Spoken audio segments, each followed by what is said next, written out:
Ada akun baru nih yang menarik di TikTok, namanya ateis_Indonesia 01. Aku rasa sih, pemilik akun ini adalah orang yang nggak percaya Tuhan. Emang sih sudah berulang kali aku dengar ada peningkatan jumlah ateis di Indonesia. Sebenarnya bukan cuma di sini, tapi di berbagai negara dengan penduduk mayoritas muslim pun kabarnya meningkat, termasuk di Arab Saudi. Kabarnya ada ratusan ribu warga yang mengaku nggak lagi percaya sama Tuhan. Nah, sekarang ini juga hadir di TikTok Indonesia.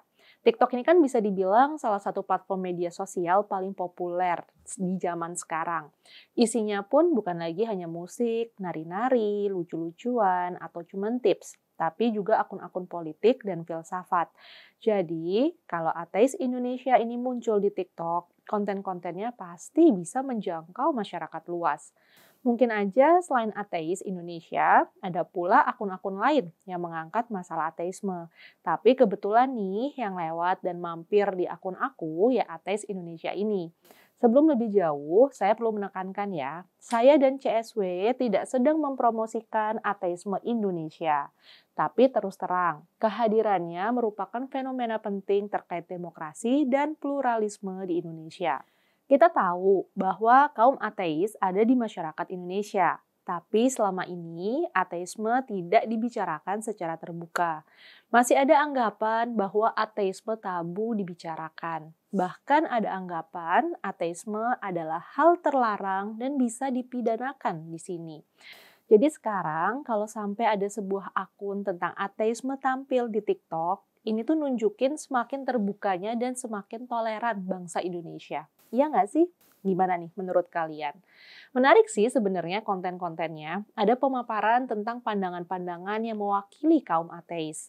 Ada kutipan wawancara dengan ateis. Ada juga tentang perdebatan mengenai ateisme. Atau tentang perkembangan ateisme di banyak negara.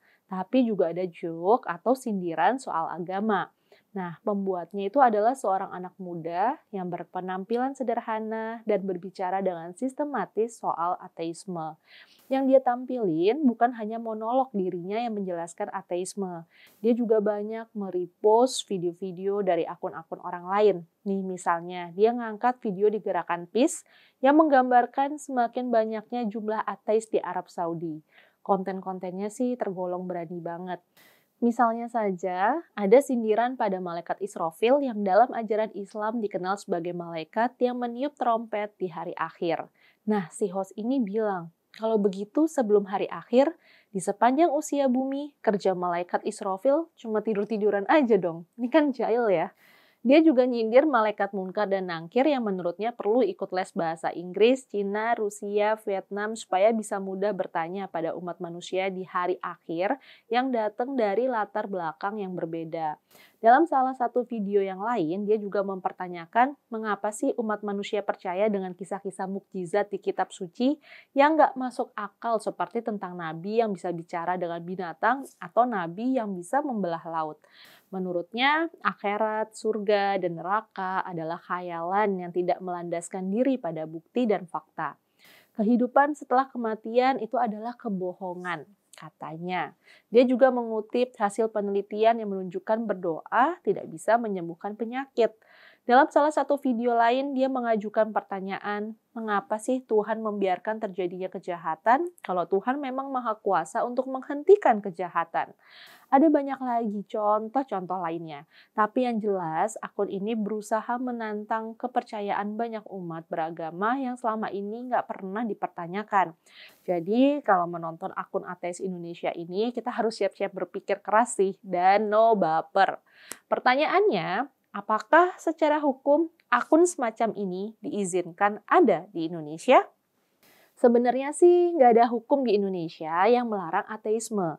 Sila pertama Pancasila berbunyi ketuhanan yang Maha Esa.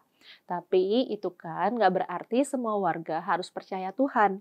Karena di dalam agama memang diakui hak orang untuk tidak beragama. Kan di semua agama ada prinsip tidak ada paksaan dalam agama. Tapi memang seorang ateis akan menghadapi sejumlah masalah. Misalnya saja kalau dia mengurus dokumen kependudukan seperti mengurus KTP atau KK. Nah, di dalamnya kan ada kolom agama. Jadi ini pasti mempersulit seseorang yang mengaku tidak punya agama. Atau kalaupun nanti mau menikah, seorang warga harus menyatakan dirinya menganut agama tertentu karena pernikahannya hanya bisa dilakukan menurut hukum agama yang dianutnya.